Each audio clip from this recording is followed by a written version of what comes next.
Hey everyone, I'm Andy Raffel from eTechnics.com, and today is a very super day. It's partner card time. Let's do this. So today sees the launch of, I guess, the Super Series, but in partner format. So we've got the Palit RTX 2070 Super GameRock here. Now you may remember that when the 2070 launched, such as this one, the Gaming Z from MSI, the 2070 was kind of regarded as, I guess, the best value for money in terms of performance out there. Well, they wanted to take it one step further, and along comes the Super Series. Now, while you can buy a Founders Edition card, most people are probably going to be buying, I guess, partner cards. Now, when it comes to Palit, they don't actually sell their cards in the US. They kind of do, but under a different brand. So we're going to be talking UK pricing. So let's get pricing out the way to start with. Now, when it comes to the 2070 Super Series, you are looking at an MSRP of £499.99. Yes, it is a little bit more expensive than the AMD, I want to say equivalents, but AMD don't really have anything that's equivalent of the Super Series. But the 5700 XT that launched literally a couple of days ago is coming in at £379.99. So quite a stark difference between the two.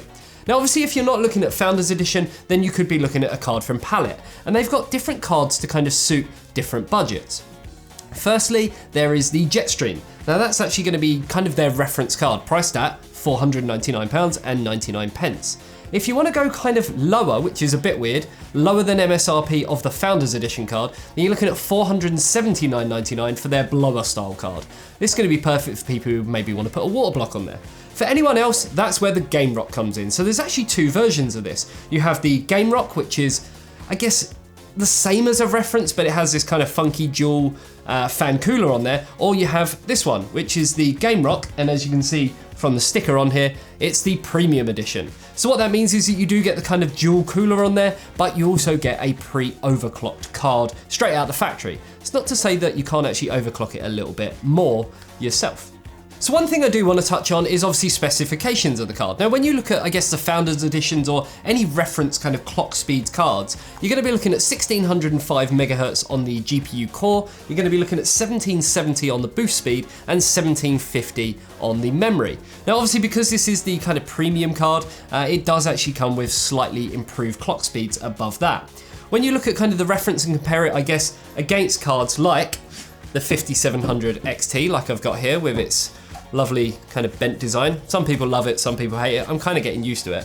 But yes, the clock speeds on the 2070 Super are obviously a lot higher in comparison to the 5700 XT. So taking it one step further means that the results we're going to get in gaming and synthetic benchmarks in theory should be a lot better. So let's talk about the specs of this exact card. So in terms of the memory, it's the same, 1750, same as the reference. When you look at the GPU core clock, it is the same, 1605, but it's when you start looking at the boost clock. That's when you see it actually has a boost clock of 1830 megahertz. So when I look at other cards on the market which are coming out, and we have got another video for a gigabyte one, this is actually slightly faster. So again, means that we, in theory, should be getting slightly better performance. Now, talking about kind of the design of the card, the first thing you're going to notice is it's actually quite hench. It does have a dual fan design on there, and they are branding this as Turbofan 2.0. So this basically means that it gives lower noise and higher pressure. Kind of what you'd expect a fan to do, to be the very best it can physically be. When you look at the rest of the card, you can see that it does incorporate a very large dual heatsink design with copper heat pipes, and this is all fed into a copper heat plate, which makes direct contact touch with the GPU die itself. On the cooler, you will notice that it does have RGB lighting. Now, if you don't decide to kind of, customize it yourself through the usual 16.8 million colors, it will actually kind of change color depending on the temperature of the card. So it will be green if it's under 50 degrees, it will be blue if it's between 50 and 80 degrees, and it will be orange if it's 80 to 90 degrees. Kind of tempted to see if I can get it above 90 degrees to see if it goes red, maybe. I don't know. But obviously you do have the full control over it yourself. In terms of obviously the naming, GameRock, it has got a little bit of subtle branding here, as well as, I guess, the not so subtle branding on the back with this large backplate which covers over the whole PCB. Kind of looks quite cool and kind of gamer-esque, I guess, so yeah, I'll give them that. On the rear of the card, this is where you can see that we have a kind of dual slot design, but yes, the actual card itself is ever so slightly thicker. So it does have a honeycomb design on there, which is obviously going to help with dissipating heat out and blowing it out the back of the card. Not that this is a blower style fan card like you'd expect on this, where it would actually be blowing and exhausting out the rear, but I'm sure it's going to help a little bit. In terms of connections on here, you can see that we have three display ports, HDMI port and USB Type-C for your virtual link. Now, having 3 display ports, it does mean that you can run up to 3 4K displays in NVIDIA Surround as well. So for anyone who I guess needs that for extra productivity or even for gaming, though I do believe if you're gaming on 4K displays and 3 of them on a 2070 Super, it's not really going to work unless you're playing something pretty potato-esque. I don't know. Can you honestly see yourself running Battlefield 5 on a card like this across 3 4K displays? It's just not going to happen, right? Right? Now, another thing that you will notice about the 2070s, and it's probably already been said, but because obviously we didn't get a reference card from NVIDIA, I want to make it clear, they now have an NV-Link finger on it. So if you remember on the standard kind of 2070s, you wasn't actually able to put them in SLI or NV-Link. Now you actually have the flexibility to do that. And another cool thing with this card is kind of, I guess, down to the cooling and things like that. So yes, it is a pre-overclock card, but there is a simple little BIOS switch up here, so you can just switch it over into the other BIOS, which will put it down to clock speeds of kind of your standard stock speeds, but it also means that the fans go into a 0 decibel state. Now, after kind of the preliminary tests that we've already done on this card, I do believe that they could have maybe moved over that 0 decibel state of the fans onto the pre-overclocked kind of BIOS, but I don't know, maybe they've got their reasoning behind it.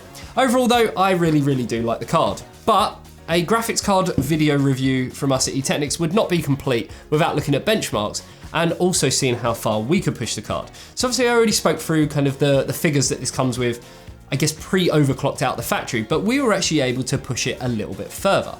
So to start with the GPU core clock, we were actually able to take this up by a pretty impressive 100 megahertz. This means that the kind of GPU core clock speed went from 1605 up to 1705, and then the boost clock speed went from 1830 up to 1930.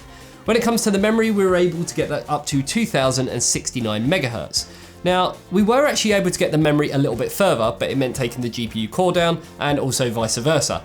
We did a few little tests with it and trying to get sort of, you know, that I guess equal amount of getting the very best performance without overheating while sort of, you know, trying to get the memory speed up there. That's kind of where we settled on. Now, to actually deliver that power, you can see that it has got 2 8-pin connectors. And in terms of the PWM on here, you're looking at a 10+2 phase design. 10 for obviously the GPU core and then 2 for the memory. I do feel that maybe if they tweaked about with the VRM design, maybe you could get a little bit more performance out of it. But I guess you have to look at if you need more performance, there's always the 2080 Super, which is obviously going to now supersede the 2080. So that's pretty much it when it comes to the design of the cards, the specs of the cards, and just my general kind of take on it. It's a solid built card, and for the price, an extra £30 over MSRP, personally, yeah, I kind of feel like it may be worth it. Although I do quite like the design of the Super cards in their Founder Edition kind of state. So let's look at the benchmarks, and then what we can do is just dissect them a little bit and sort of see, I guess, where everything lays. Run the benchmarks.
So there you have it. You've had a chance to look at the benchmarks of the 2070 Super. You're probably in agreement with me that there was nothing really out of the ordinary. We have a more powerful card than a 2070, so therefore it was higher up in the stack of the results than a 2070. It was obviously better than the 5700 XT in most things, apart from Battlefield 5. Maybe it's kind of geared towards AMD a little bit, I don't know, but for some reason the 5700 XT did better in Battlefield 5. Not by much, but a little bit. But there were a few tests where this was performing better than a 2080, and in a couple, we're talking sort of 2 frames in it, better than a 2080 Ti. So it does go to show that I guess having the higher boost clock on a super card can kind of edge it closer towards kind of, you know, where it needs to be. I am kind of glad that NVIDIA are ditching the 2070 and the 2080 purely because I think it just muddles the stack a little bit too much when you have 2070, well, I mean, from the beginning, 2060, 2060 Super, 2070, 2070 Super, 2080, 2080 Super, 2080 Ti, 7 cards. It's just complete overkill. So I guess in all honesty, I have to answer the question of, do you go out and buy a super card? If you have that kind of budget, then yes, you're not going to find a better card out there for the same money. Unless you're looking at, say, an older generation card, like a 1080 Ti, which you can get for under the price of a 2070 Super. But you're not gonna get all the kind of new technology behind obviously ray tracing, because it's an RTX card with a Turing architecture. Yes, you are going to get kind of, I guess, the raw performance, but you're going to have to buy a used card because no one's selling 1080 Ti's brand new anymore, as far as I know. I mean, there might be one retailer out there, but still, I digress.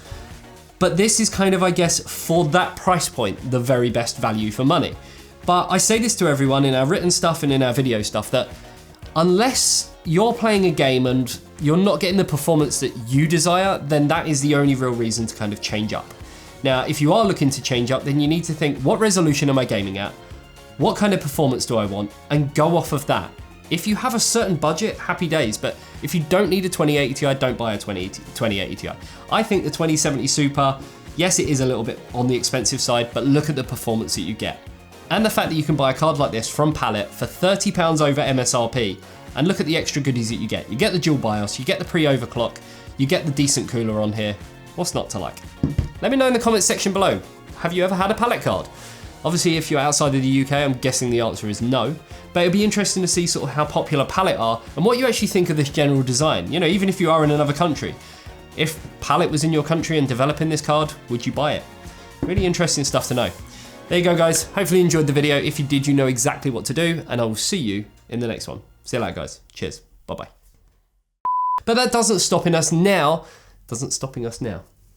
Probably one of the best value kind of money for kind of...